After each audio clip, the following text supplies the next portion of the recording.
Today we're going to talk about acids and bases and their chemical and physical properties and various theories describing them. As an overview, first we will be giving a basic definition of what an acid is and what a base is.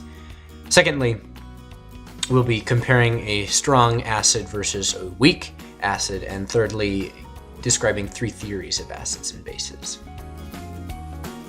First then, consider a basic definition of an acid and a base. When people hear about acids and bases, images of metal melting liquids and the bottoms of things may come to mind. But in order to understand acids and bases, we will need a proper definition first. Acids are those substances that dissolve in water to form hydrogen ions, whereas bases are those substances that dissolve in water to form hydroxide ions.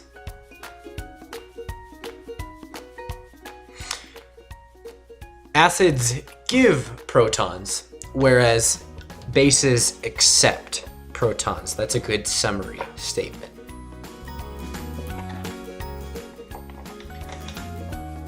Consider physical and chemical properties of acids.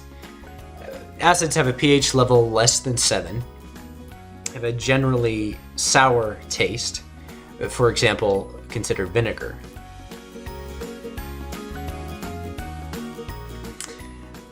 Concerning traits of bases, bases have a pH level greater than 7, have an overall bitter taste.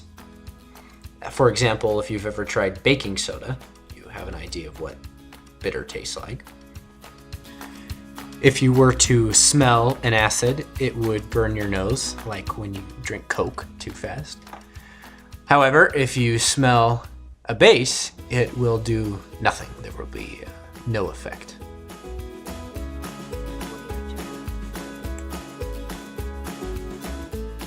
Turn to the distinction between strong acids and bases and weak acids and bases. A strong acid or base is any substance with a low ionization rate. A weak acid or base is an acid or base with a high ionization rate. Another way of looking at this is to say that a strong acid, for example, has strong molecular bonds, which therefore lead to a low ionization rate with water.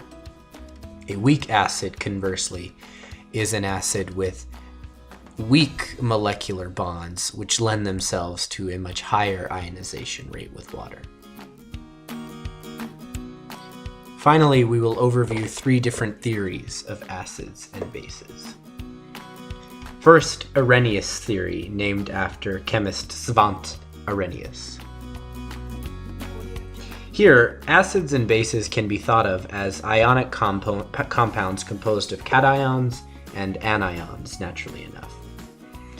When an acid or base dissolves in water, it decomposes into its component cations and anions. An acid is any substance that dissolves in water to form an H+ cation, and a base is any substance that decomposes in water to form an OH- anion. To give an example, hydrochloric acid is an acid because when HCl, or hydrochloric acid, is dissolved in water, it decomposes into hydrogen cations and chlorine anions, and is therefore an acid. Secondly, Bronsted-Lowry theory. Here, acids can be thought of as any substance that donates a proton in a reaction, and a base is any substance that accepts a proton in a reaction. Because one proton is a hydrogen atom, we can think of acids as any substance that donate a hydrogen atom in a reaction, and bases any substance that accept a hydrogen atom in a reaction. For example, hydrochloric acid, when added with HOH, produces H3O and chlorine. HCl is the acid and HOH is the base because HCl donates a proton. Here, I have to slow it down. Finally, Lewis theory.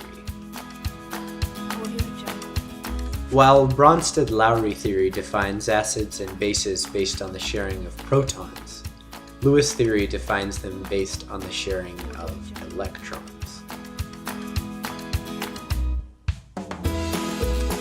An acid is any substance that receives a pair of electrons in a reaction, and a base is any substance that gives a pair of electrons in a reaction. To put it diagrammatically, A plus B equals AB, where A is the acid and B is the base because it has the pair of electrons. To review, according to Arrhenius theory, an acid is any substance that dissolves to produce H plus cations, and a base any substance that dissolves to produce OH negative. According to Bronsted-Lowry theory, an acid donates a proton and a base accepts a proton in a reaction. According to Lewis theory, an acid accepts a pair of electrons in a reaction, whereas a base donates a pair of electrons in a reaction.